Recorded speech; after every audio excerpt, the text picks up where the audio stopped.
Hello guys, welcome to my channel. Today we're going to take a look at how to make remakes like I do in my channel. So this is pretty easy way to explain my workflow. If you're new here, make sure to subscribe, like, and let's go into the video. So this is the track.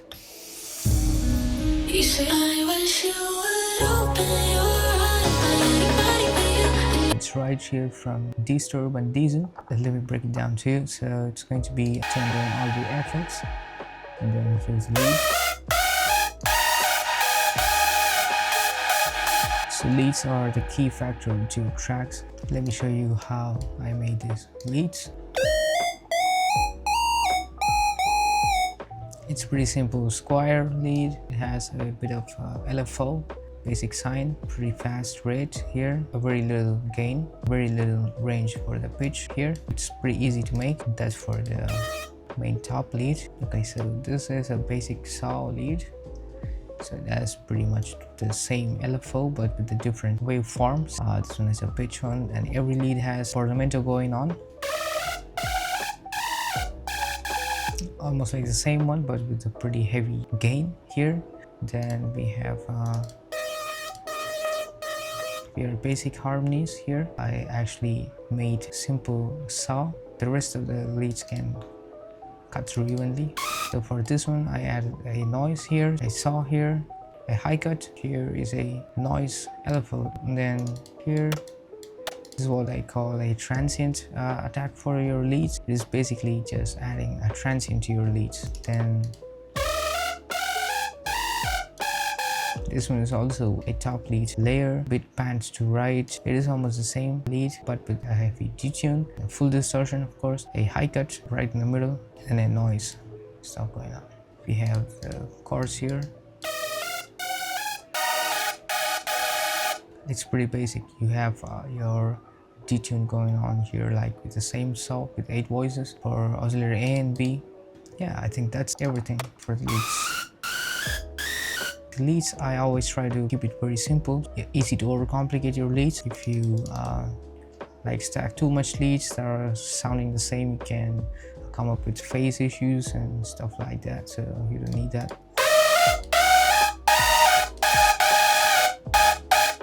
So here I forgot to mention that this track I noticed that it had a bit of decay from the lead that has been playing here. So I thought that would be a pretty good touch to match the original tracks. Then we have the EQs here. Every track that you can look at always going to have some character right here, because those are spots you can actually add characters to your leads. Another correction EQ, then a reverb controller going on just to detect the peaks and then deduct the bed levels.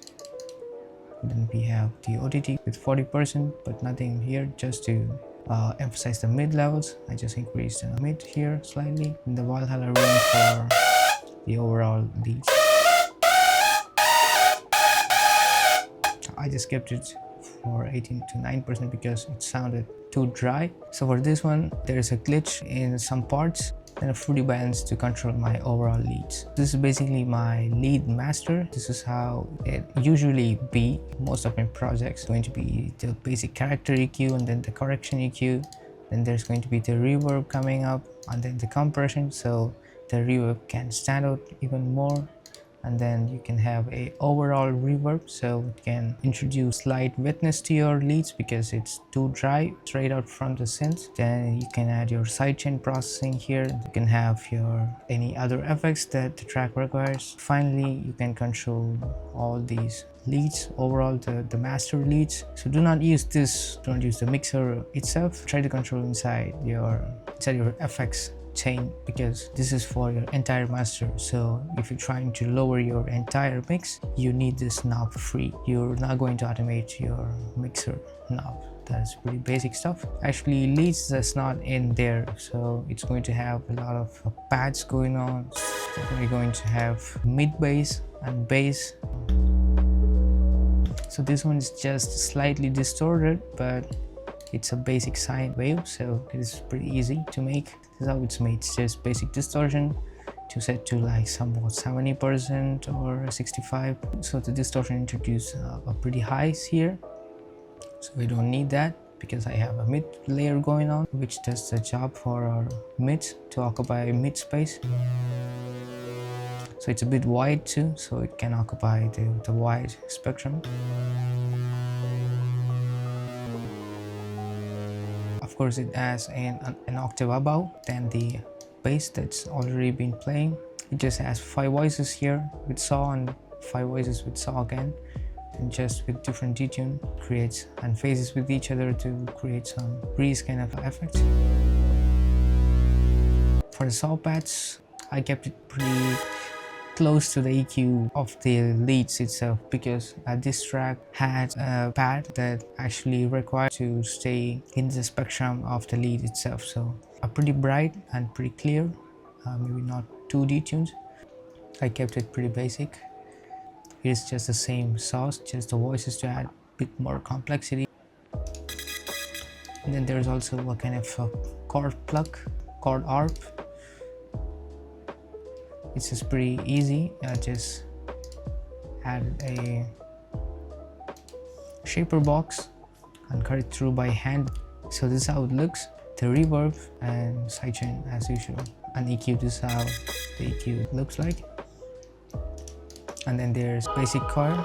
Yeah, this one's basic stuff. I use flex because it does not occupy much CPU space. I can actually use contacts, pretty advanced, and sounds awesome. The project is already insanely big. I think it has a lot more samples, it has kicks, and it has a lot more SERUM for kick designs. With that stuff going on, it's going to be a bit harder for the project to load for a lot of users having this project. So I kept it pretty easy and then user friendly.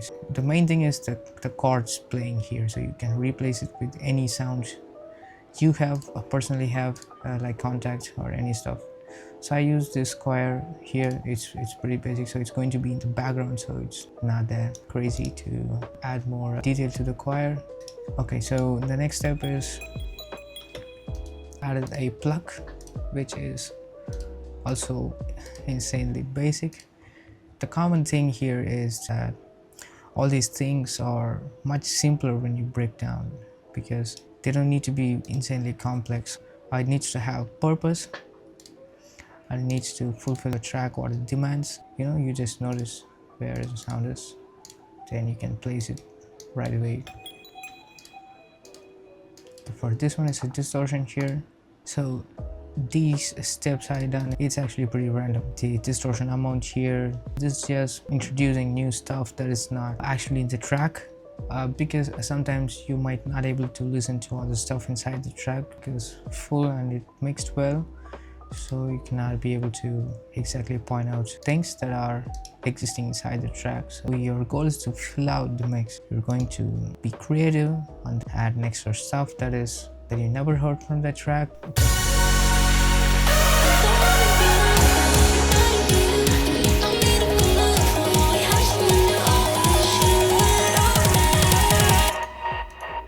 And for the vocal parts, I use Lala AI to dissect the vocals from the track itself, so it's pretty easy for me to make tracks under the vocal sections. So it allows me to make clear cuts.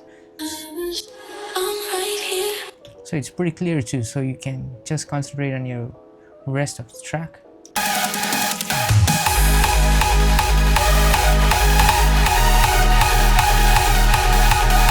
For the kicks here, it's going to have a lot of layers, and also created with SERUM, and then stuff from sample packs for house kicks and noise cymbals layers. So it consists of layers like this. This one's from the project Japan. I've already made this track before this one. It's definitely from SERUM 2. If you open that project, you know where this kick comes from. And then it's a basic Kashmir house kick. Pretty basic. And this is a kick again from the project Japan, so it's easy to drag and drop this kick for exactly for this drop. The color we've seen before, choir, white noise, the bass side change, sweeps and cymbals. There's just noise here. This one's shorter. We can have a pretty good look at how all these leads.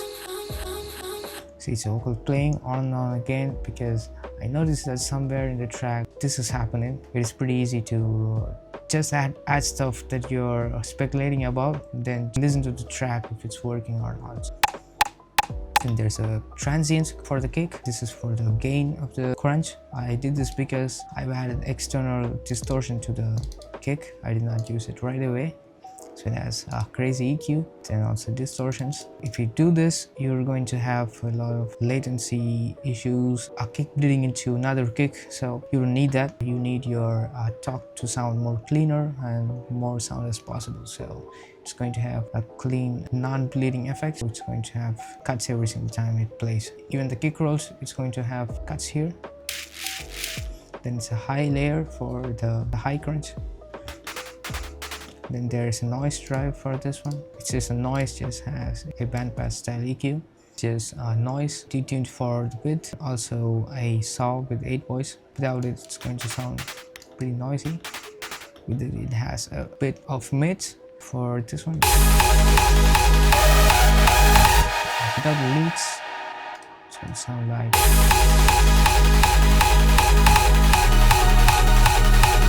So the vocal part here acts like a static tonal voice going on under the tracks. Kind of helps the track to fill up more space. And for effects here, it's going to be, it is silent. So this is a pretty easy effects. It has a distortion with saw with 8 voices, bandpass here. It just goes down in pitch here. It's pretty easy to make. It also has a sign here, so the low response here for the distortion. This is acting as a crunch here, a different punch here. Definitely from SERUM. You can check out my video to how I made that in SERUM. Make sure to check out the original remake video.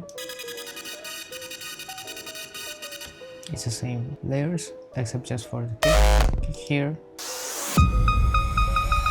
Okay, for this effect I use silent one. It's pretty easy and basic. For this one, basic 8 voice saw with the reach trigger on and with 1 octave up. It's on the D-Sharp. It just increases the arpeggiating time. Basic effects.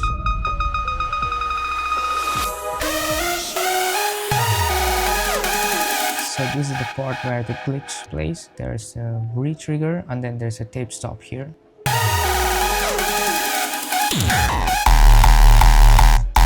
So this is directly playing from SERUM. You should now be doing this usually. For this one, I thought of bouncing off from the SERUM too, but I just kept on making changes, so I needed more control. So I kept it inside SERUM, but I had my gains controlled over here. So I'm pretty controlled with this kick, so there's no issues with this one. There's a crunch layer too for this one.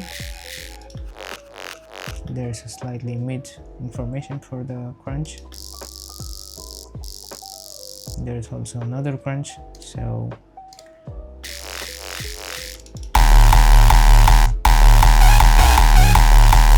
maybe it's a bit excessive. Maybe I made a different design here. It would have covered all the characters inside one preset. Basic gimbals. Here it's just basic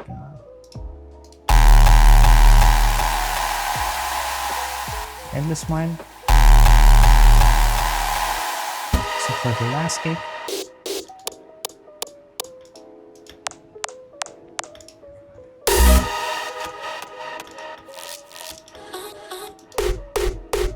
these are the layers. It's from a sample pack, the utility kickback from here. Yeah, this is also from my utility pack. So these are all from my packs for the last kick. And make sure to check out my pack on my store if you're looking for a kick. If you're a beginner, pro, just check it out. Then it will be pretty useful to make layers. So this is the fill that is pretty unique, I think.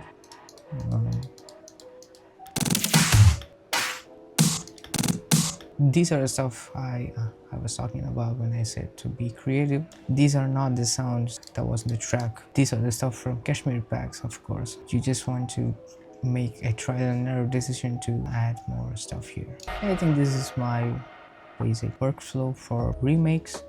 This is how I work in every track. If you need more a tutorial like these, please make sure to leave those in the comments. So thank you for watching, guys. Please stay tuned for more videos.